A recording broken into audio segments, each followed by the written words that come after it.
Hermanos, nos da gusto saludarlos. Deseamos que Dios les bendiga.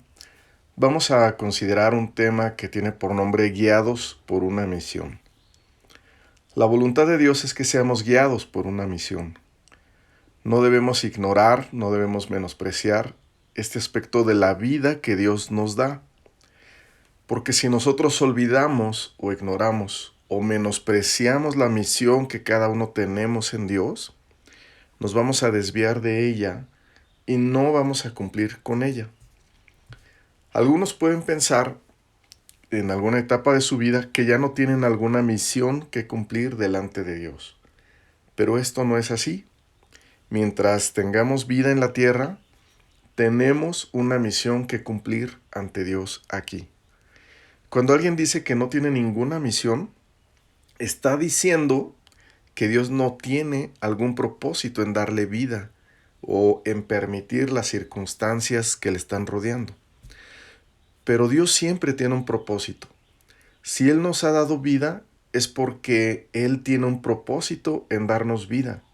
Si enfrentamos paz o aflicción, siempre Dios tiene un propósito en esas circunstancias. Y la verdadera misión que cada uno de nosotros tenemos está vinculada precisamente con el propósito de Dios. Pensemos en Job y en cómo él rechazó atribuir a Dios algún despropósito. En Job 1:22 dice: en todo esto no pecó Job ni atribuyó a Dios despropósito alguno. ¿Qué significa esta expresión que Dios no atribuyó a Dios despropósito alguno? Recordemos que esto sucedió cuando Job perdió a sus hijos, cuando perdió sus bienes, incluso cuando perdió su salud. Fue en ese momento cuando la Biblia dice que Job no atribuyó a Dios despropósito alguno.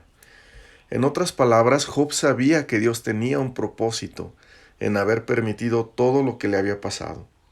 Implícitamente, este texto dice que Job reconocía la soberanía de Dios, el control de Dios sobre todo lo que estaba pasando, y que él confiaba en esos propósitos.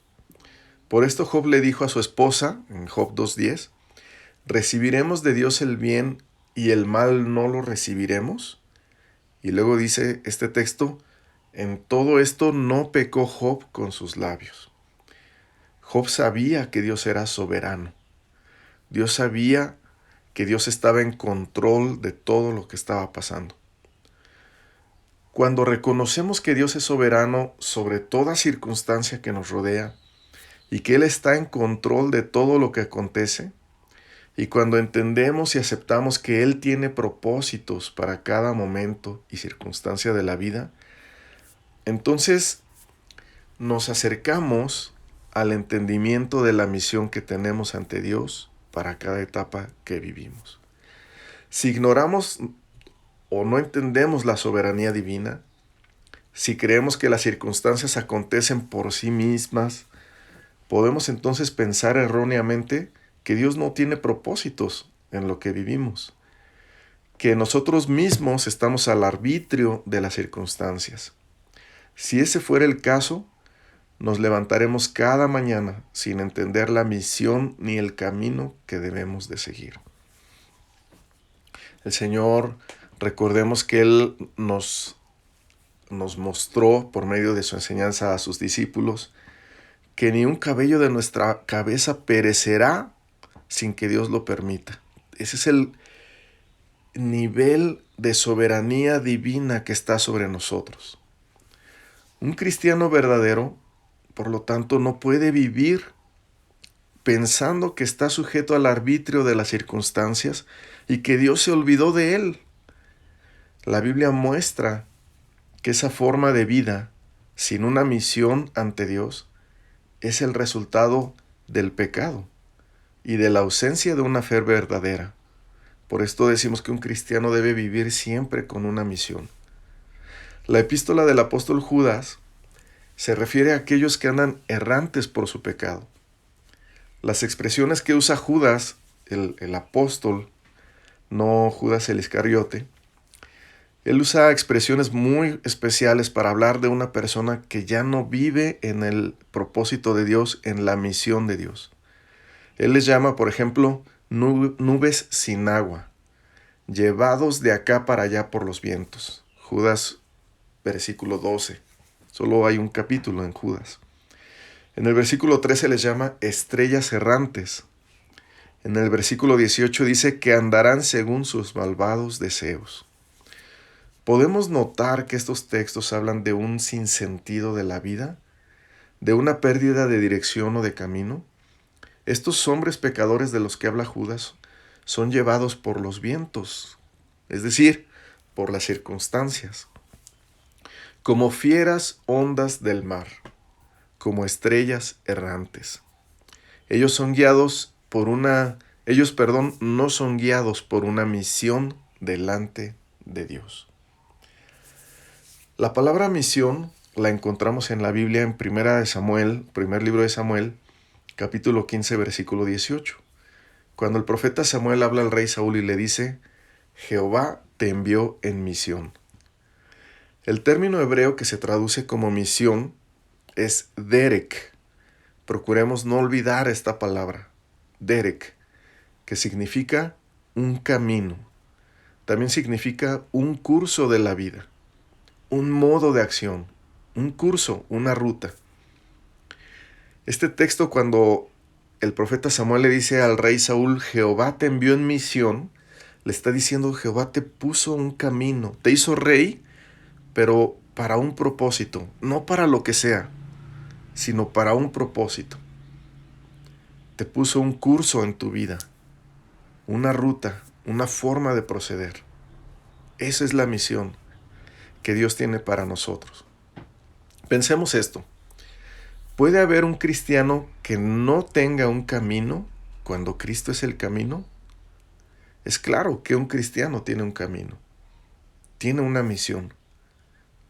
Esto era todavía más notorio para la iglesia primitiva, porque al cristianismo la gente, los incrédulos, le llamaban el camino. Una palabra que es lo mismo que derek, esa palabra hebrea.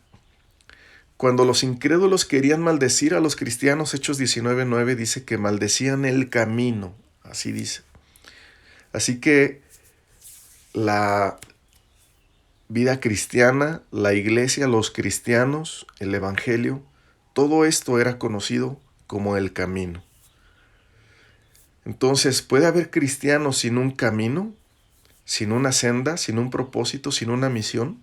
No. Todo creyente conoce y anda en el camino, porque Cristo es su camino. ¿Y qué pensamos cuando nosotros, qué se nos viene a la mente cuando pensamos en un camino? Quizás nos imaginamos, tenemos una imagen en nuestra mente con la idea de una dirección, de sentido, de distancia, de esfuerzo, pero también pensamos en un destino. Sabemos que un camino nos conduce a un destino. Un cristiano sabe que tiene un destino, sabe a dónde va.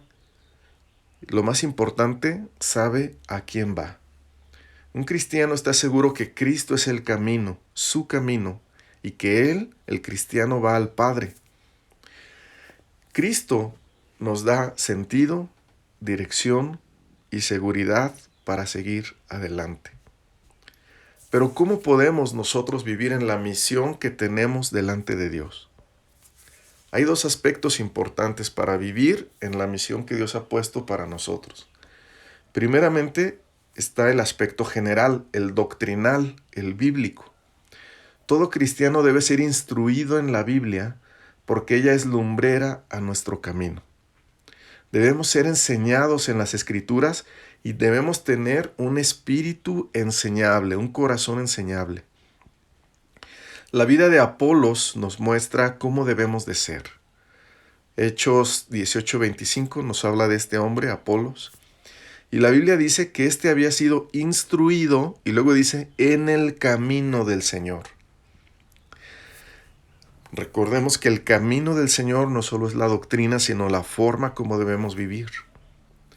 Pero aunque él ya había sido instruido en el camino del Señor, no por eso se llenó de orgullo, sino que seguía teniendo un espíritu enseñable. Porque el siguiente versículo, el 18:26 de Hechos, dice: Priscila y Aquila le tomaron aparte y le expusieron más exactamente el camino de Dios. El camino de Dios. Esto hicieron Priscila y Aquila con Apolos. Así debemos ser. Debemos ser instruidos y debemos conservar un corazón enseñable para entender más exactamente el camino de Dios, lo que Dios quiere de nosotros.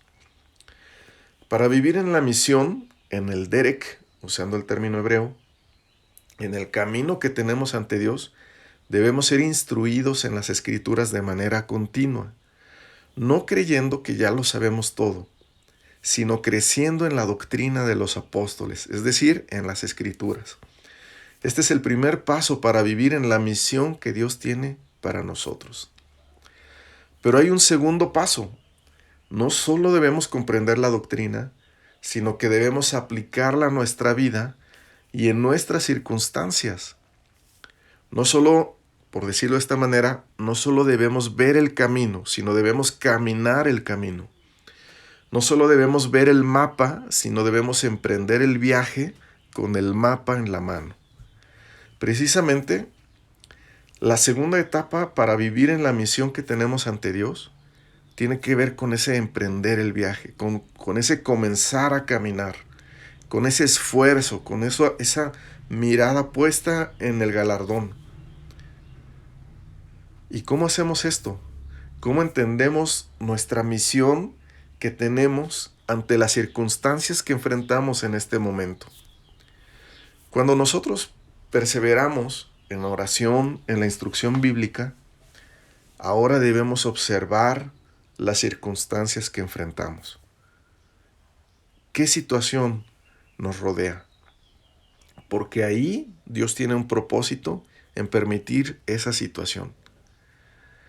Y cuando nosotros consideramos lo que vivimos, nuestro contexto, ahí Dios nos concederá entender la forma como debemos aplicar su palabra para cumplir con nuestra misión ante Él. Cuando el joven Daniel fue llevado cautivo a Babilonia, podemos imaginarnos los pensamientos que pudo tener.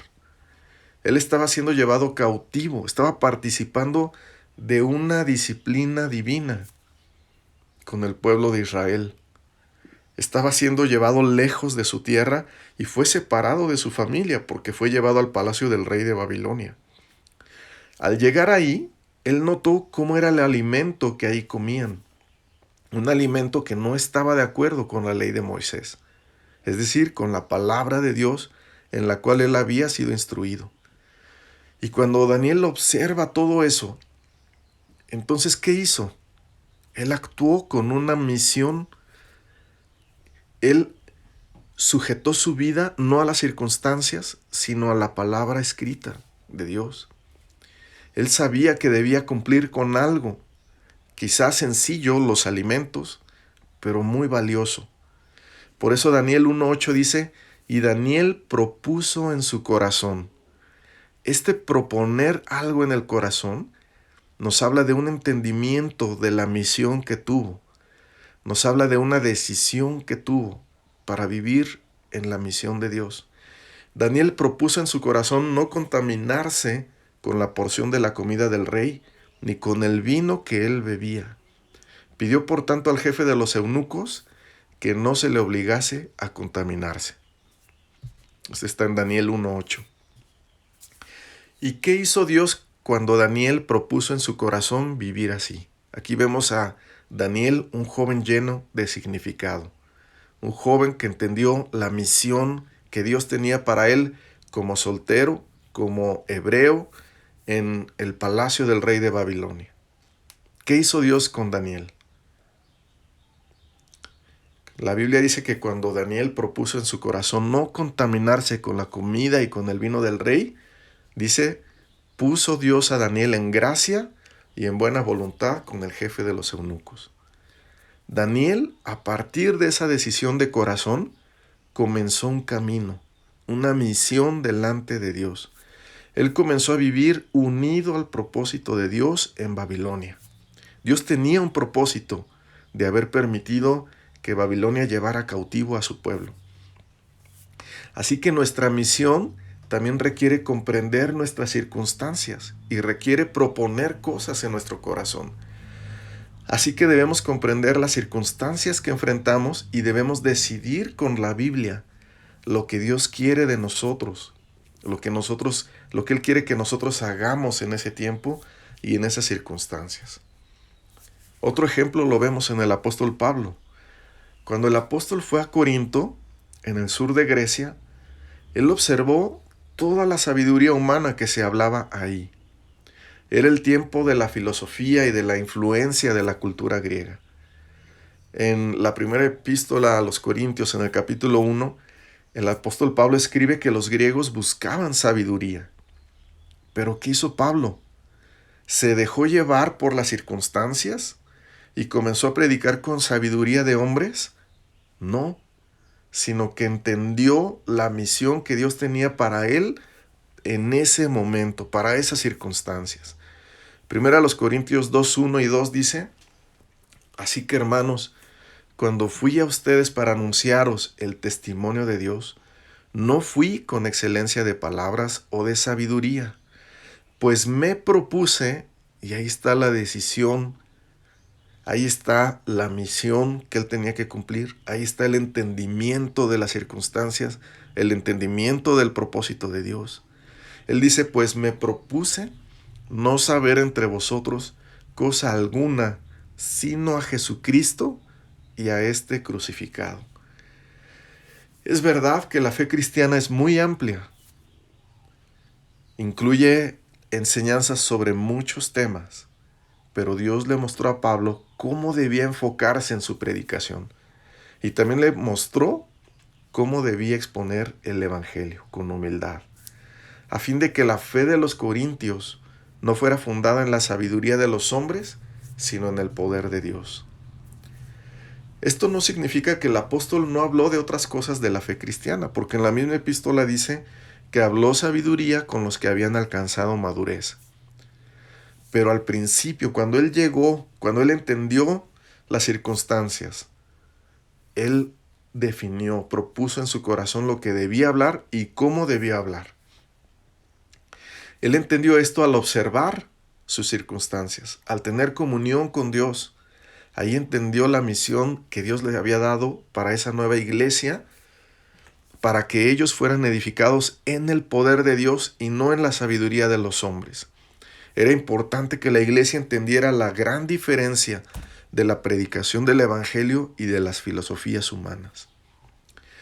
Así que, hermanos, ¿qué circunstancias estamos enfrentando? ¿Creemos que Dios es soberano sobre esas circunstancias? ¿Creemos que Dios tiene propósitos en medio de esas circunstancias? ¿Tenemos un corazón enseñable en las Escrituras? ¿Queremos seguir aprendiendo las Escrituras? ¿Podemos observar las circunstancias sin ser un esclavo de ellas, sino identificando lo que Dios quiere para nosotros en el momento actual? Incluso, no estaría mal que escribamos nuestra misión para ciertas etapas o para ciertas circunstancias de nuestra vida. ¿Cuál es nuestra misión con nuestra familia? Conforme a lo que la Biblia enseña. Podemos escribir, por ejemplo, glorificar a Dios en mi familia haciendo A o B. O nuestra misión en nuestro trabajo, por ejemplo, glorificar a Dios en mi trabajo, haciendo tal o cual cosa. Debemos cumplir esa misión. Debemos enfocarnos. Debemos levantarnos cada mañana con una misión ante Dios. Incluso nuestra misión delante de Él. Por ejemplo, si entendemos por la Biblia que somos templo del Espíritu Santo, nuestra misión podría ser glorificar a Dios cada día pidiéndole ser lleno del Espíritu Santo y que su presencia sea manifiesta en mi vida. Esa podría ser una misión que en realidad es una misión de todos, pero puede ser una misión particular cuando alguien entiende que es templo del Espíritu Santo. ¿Cuál es nuestra misión? Aunque puede haber acciones específicas o circunstancias particulares de cada uno de nosotros, recordemos lo que dice Isaías 43:7. Todos los llamados de mi nombre, para gloria mía, los he creado, los formé y los hice. Dios nos creó, nos formó y nos hizo para su gloria. Vivamos para la gloria de Dios. Pidámosle que nos llene de su propósito, que vivamos en Él y para gloria de Él. En Jueces 5:15 dice, entre las familias de Rubén, es decir, de la tribu de Rubén, dice, hubo grandes resoluciones del corazón. En las familias de Rubén hubo grandes resoluciones del corazón. Resoluciones como las de Daniel cuando decidió no contaminarse con la comida del rey. Resoluciones como las del apóstol Pablo, que decidió predicar el evangelio en el poder de Dios. Cada quien en su contexto, en donde Dios lo ha puesto, en las circunstancias que está enfrentando, porque Dios tiene ahí propósitos.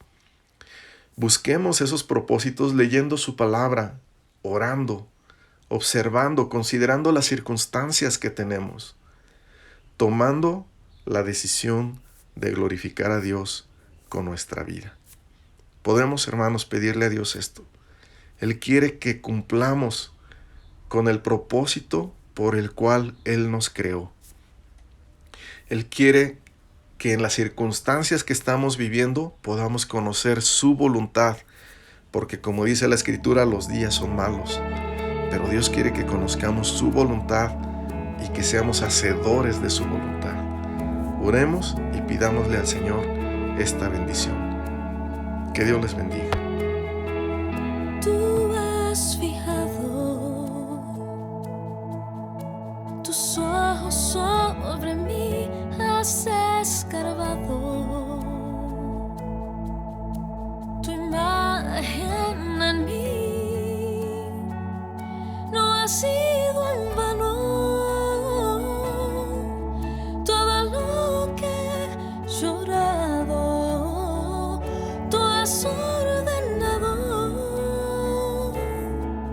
cada uno de mis pasos. Estoy parada en tus promesas, no importa lo que venga. Estoy confiando en tus palabras, aún difícil de creerlas, porque yo sé que tú no mientes y que tú puedes hacer lo que dijiste que harás, que tú cumplirás tu propósito en mí.